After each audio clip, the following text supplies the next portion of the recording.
স্বাধীনতার পর এই প্রথম পাকা রাস্তা পাচ্ছে গ্রাম। ভাবতে পারেন ৭৮ বছর পর রাস্তার কাজের শিলান্যাস খড়িবাড়ির বুড়াগঞ্জে ১.৫ কিলোমিটার রাস্তা শিলান্যাস হলো শিলিগুড়ি মহকুমা পর্ষদের কর্মাধ্যক্ষের উদ্যোগে। ৩৩ লক্ষ টাকা খরচে রাস্তার শিলান্যাস, খুশি গ্রামবাসীরা। রাজ্যের অনগ্রসর দফতরের আর্থিক সাহায্যে রাস্তার শিলান্যাস। এলাকার উন্নয়নে প্রায় ১ কোটি টাকার কাজ শুরু হচ্ছে বলে জানিয়েছেন কর্মাধ্যক্ষ কিশোরী মোহন সিং। বিশ্বজিৎ মিশ্র প্রতিনিধি রয়েছেন আমাদের সঙ্গে। বিশ্বজিৎ, স্বাধীনতার পর এই প্রথম রাস্তা পাচ্ছেন তারা, এটাই তো অনেক বড় ব্যাপার।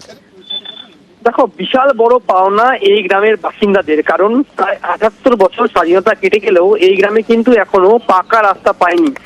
আর এই পাকা রাস্তার কাজ শুরু হতেই কার্যত খুশির হাওয়া গ্রামবাসীদের মধ্যে।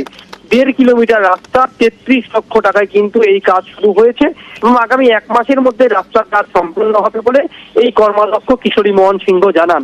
মূলত অনগ্রসর দপ্তরের উদ্যোগেই এই এলাকা, যে এলাকায় তপশিলি এবং সংখ্যালঘু সম্প্রদায় সহ যারা সমাজে পিছিয়ে পড়া তাদের কিন্তু বসবাস, এবং এই জন্যই এই এলাকায় আজ পর্যন্ত কাজ হয়নি, এ ধরনের কিন্তু অভিযোগ দীর্ঘদিন ধরে বাসিন্দাদের। তবে এই কাজ হওয়ার পরে কার্যত খুশি এলাকার বাসিন্দারা। এবং মহকুমা পরিষদের এই কর্মাধ্যক্ষ জানাচ্ছেন, শুধু এই কাজ নয়, এই এলাকা সহ পার্শ্ববর্তী এলাকার জন্য অনগ্রসর দপ্তর থেকে প্রায় ১ কোটি টাকার কাজ হবে, যার সূচনা কিন্তু এই রাস্তার মাধ্যম দিয়ে হলো। আগামী দিনে বিভিন্ন উন্নয়নের খাত থেকে এই কাজ হবে এবং গ্রামবাসীরা খুশি এবং তারা পুরোপুরি ধন্যবাদ জানাচ্ছেন রাজ্য সরকারকে। সৌভাগ্য যে অনেকদিন পরে আমরা পাকা রাস্তা তো দেখতেছি আর কি চোখে। অনেকদিন থেকে তো এগুলো চেষ্টা করা হয়েছিল কিন্তু কোনো কাজ হয়নি। প্রায় ৩০-৪০ বছর হয়ে গেল। আমরা খুব অসুবিধা আগে যা আশা করতাম এদিক দিয়ে। আমার বয়স হচ্ছে প্রায় ৪০ বছর, তার আগে থেকেই এই রাস্তাটা এরকমই ছিল। চিঠিপত্র পাঠিয়েও কিন্তু এই রাস্তাটা আমরা করতে পারিনি। আজকে এই যে রাস্তাটা হলো তাতে আমরা খুবই সবাই একবারে গ্রামবাসী যত লোক আছে সবাই খুব খুশি। আমাদের খড়িবাড়ি ব্লকে তথা বুড়াগঞ্জ অঞ্চলে আমাদের বিসিডব্লিউর দপ্তরের উদ্যোগে তেলেঙ্গাজোর থেকে মডেল স্কুল পর্যন্ত ১.৫ কিলোমিটার রাস্তা আনুমানিক ৩৩ লক্ষ টাকা অনুদানে ব্যয় হচ্ছে। শুধু এই রাস্তাটা না, আমরা বিসিডব্লিউ পক্ষ থেকে এই ১ মাসের মধ্যে আমরা ১ কোটি টাকার কাজ শুভ সূচনা করেছি। এই ব্রিজটা আমাদের ১০ কোটি টাকার প্রপোজাল পাঠানো হয়ে গেছে। এটা হবে আর মঞ্জুরিত হবে এবং সোনামতি ব্রিজ হবে। অনেক সিনিয়র ব্যক্তিরা আছে, ওনারা দীর্ঘদিনের আবদারের পরে আজকে এই কাজটা হতে চলেছে। দুলাল খুনে ব্যবহৃত অস্ত্র উদ্ধার 9mm পিস্তল, কার্তুজ। ধৃতদের জেরা করে অস্ত্রের হদিশ। দুষ্কৃতীদের পোশাক ও জুতো উদ্ধার। ২রা জানুয়ারি মালদায় খুন হন দুলাল সরকার, ইংরেজবাজারের প্রাক্তন কাউন্সিলর দুলাল সরকার। আর দুলাল সরকার খুনে ব্যবহৃত অস্ত্র উদ্ধার 9mm পিস্তল, কার্তুজ। কোথা থেকে উদ্ধার, কিভাবে উদ্ধার, জানবো। আমাদের প্রতিনিধি সেবক দেব শর্মা রয়েছেন সঙ্গে। সেবক, একদমই। দেখো, দুলাল সরকার খুনের ঘটনার পর পুলিশ এবং আগে ছিল, তার মধ্যে যারা এই গুলিকাণ্ডে যুক্ত ছিল তাদেরকে পুলিশ জিজ্ঞাসাবাদ করে এবং জিজ্ঞাসাবাদ করে অস্ত্রের প্রতীক ছিল একটি 9mm পিস্তল, 2টি 1 ঘোড়া পিস্তল এবং 7 রাউন্ড কার্তুজ পাওয়া গিয়েছে। এছাড়া যে অপারেশনের সময় যে পোশাক ব্যবহার করা হয়েছিল, যে জুতো ব্যবহার করা হয়েছিল, সেগুলিও কিন্তু পুলিশ উদ্ধার করেছে। তদন্তের ক্ষেত্রে এই সব যে সূত্র, এই সব সামগ্রী, এই সব জিনিসপত্র অত্যন্ত গুরুত্বপূর্ণ, এমনটাই কিন্তু পুলিশ জানাচ্ছে। এবং এই ঘটনার খুনের কাণ্ডের সঙ্গে এই ধৃতরা যে প্রত্যক্ষভাবে যুক্ত ছিল বা ধৃতরাই যে এই অপারেশন চালিয়েছিল, এই অস্ত্র উদ্ধার এবং ব্যবহৃত পোশাক, জুতো, এইসব সামগ্রী উদ্ধারের পর এটা কিন্তু আরো স্পষ্টভাবে প্রমাণিত হলো। আগেই তাদেরকে গ্রেপ্তার করে হেফাজতে নিয়েছিল পুলিশ এবং হেফাজতে নিয়ে জিজ্ঞাসাবাদের সময় এই অস্ত্র উদ্ধার হয়েছে, এমনটাই পুলিশ জানাচ্ছে। সব মিলে কিন্তু 3টি আগ্নেয়াস্ত্র এবং 7 রাউন্ড কার্তুজ পাওয়া গিয়েছে। রোমেলা,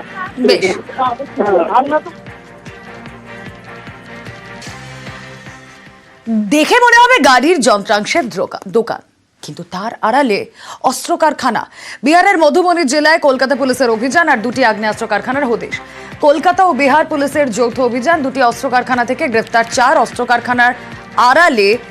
গাড়ির যন্ত্রাংশের আড়ালে কিভাবে অস্ত্র কারখানা, আসুন জানার চেষ্টা করি। অমিত প্রতিনিধি রয়েছেন সঙ্গে। অমিত, দেখো, কলকাতা পুলিশের এসটিএফের কাছে তার সূত্র মারফত তারা খবর পান যে অমিত, না, যোগাযোগ বিচ্ছিন্ন হয়ে গিয়েছে। আরও একবার জানাই, গাড়ির যন্ত্রাংশের দোকানের আড়ালে অস্ত্র কারখানা। বিহারের মধুবনী জেলায় কলকাতা পুলিশের অভিযান, 2টি আগ্নেয়াস্ত্র কারখানার হদিশ। কলকাতা ও বিহার পুলিশের যৌথ অভিযান, 2টি অস্ত্র কারখানা থেকে গ্রেফতার 4। ধৃত 4 জনের মধ্যে 2 জন অস্ত্র কারবারি এই চক্রের মাথা।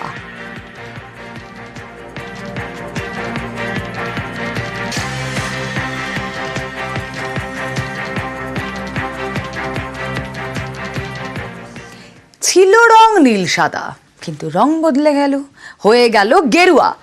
শেষ পঞ্চায়েত ভোটে পুরুলিয়া 2 নম্বর ব্লকের রাঘবপুরে পঞ্চায়েত হাতছাড়া হয় তৃণমূলে।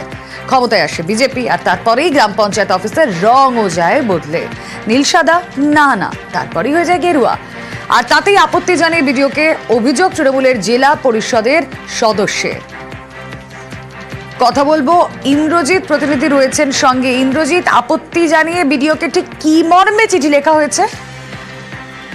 দেখো রুমেলা, এই রাঘবপুর গ্রাম পঞ্চায়েতের সম্প্রতি গেরুয়া রং হয়েছে, যেটা ছিল আগে নীল সাদা, এবং সেখানকার জেলা পরিষদের সদস্য তিনি জানিয়েছেন, লিখিতভাবে তিনি অভিযোগ করেছেন বিডিওকে যে কেন রাজনৈতিক একটি রং বা রাজনৈতিকভাবে এটাকে রং চেঞ্জ করা হবে, যেখানে সাধারণ মানুষের পঞ্চায়েত, সেটা কেন একটা রাজনৈতিক রং করা হবে। যদিও রং করার ক্ষেত্রে কোনো সরকারি নিয়ম নেই যে কেউ রং করতে পারে, তবে এই রং নিয়ে একটা বিতর্ক তৈরি হয়েছে। আমরা রাঘবপুর পঞ্চায়েত যেটা নীল সাদা ছিল সেটাকে একেবারে গেরুয়া করা হয়েছে।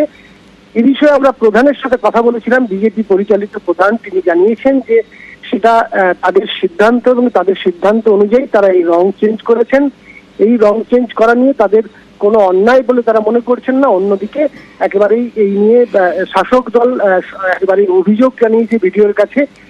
এখন দেখার যে সাধারণ মানুষ যারা, তাদের বক্তব্য একটাই যে রাজনৈতিক রং হোক বা সাধারণভাবেই রং হোক, কেন রং নিয়ে এত চর্চা হবে বা রং বদল করে কি হবে, যেখানে মানুষের উন্নয়ন হচ্ছে না, রং নিয়ে এত রাজনীতি করার কোনো প্রয়োজন নেই, এটাই সাধারণ মানুষের অভিযোগ। অন্যদিকে এই অভিযোগ উড়িয়ে দিয়েছে বিজেপির পক্ষ থেকে, যেটা বলা হয়েছে যে সাধারণত তাদের সিদ্ধান্ত অনুযায়ী তারা রং করেছে, যে এর আগে যেমন রং ছিল সাদা নীল, সেক্ষেত্রে তারা গেরুয়া রং করেছে। বেশ,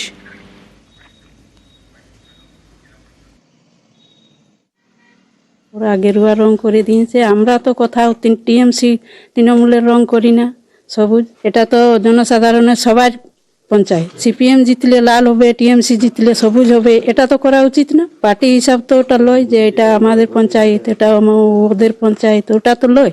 এটার জন্য বিডিও সাহেবকে প্রতিবাদ জানিয়েছি।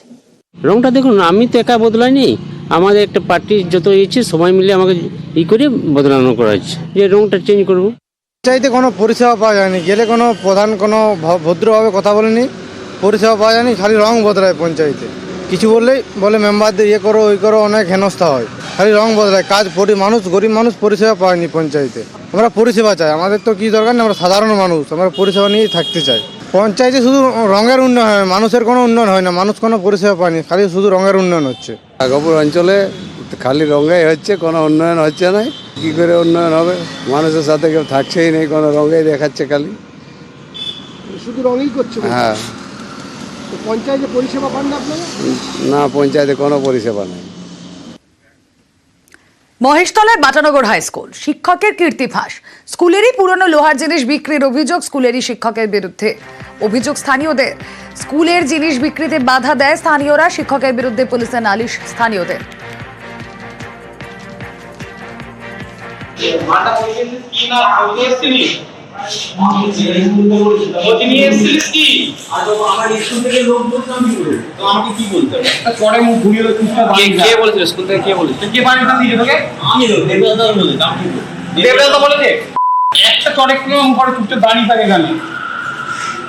স্কুল থেকে নাকি স্ক্র্যাপের মাল কিছু বিক্রি করা হচ্ছে, তো তার প্রতিবাদে স্থানীয় কিছু লোক ধরেছে এবং সেটাকে বন্ধ করানো হয়েছে। এখান থেকে মহেশতলা থানার পুলিশ কিছু এসেছিলেন, এই ব্যাপারে ওনারা বলেছেন যে এটাকে ইমিডিয়েট বন্ধ করার ব্যাপার। সরকারি জিনিস কোনোভাবে এরকমভাবে বিক্রি করা যায় না। আমি কোনো লোককে ডাকিনি, ম্যানেজিং কমিটির লোকেদেরকে দায়িত্ব দেওয়া হয়েছে, তারাই দায়িত্ব নিয়ে লোক নিয়ে এসে তারাই দাঁড়িয়ে থেকে এটা করছিলেন। আমি আমার অফিসের কাজ করছি। স্ক্র্যাপ মাল দিয়ে স্কুলের অবস্থা ভালো হবে না, ছাত্র নেই, টিচার নেই, এই অবস্থায় অর্ধেক রুম বন্ধ আছে, ভাঙা। প্রতিদিন স্কুলে এসে কোথাও না কোথাও একটা শুনতে পাচ্ছি যে আজকে স্কুলে এই পাইপটা নেই, এই লোহার রডটা চলে গেল। এরকম নাইট গার্ড যে আছে, গ্রুপ সি গ্রুপ ডি যারা আছে তারা বলছে এই ঝামেলা করবো না, আমি স্কুলের রুটিন দেখবো নাকি এই টিচার নেই, টিচারের ব্যবস্থা করবো।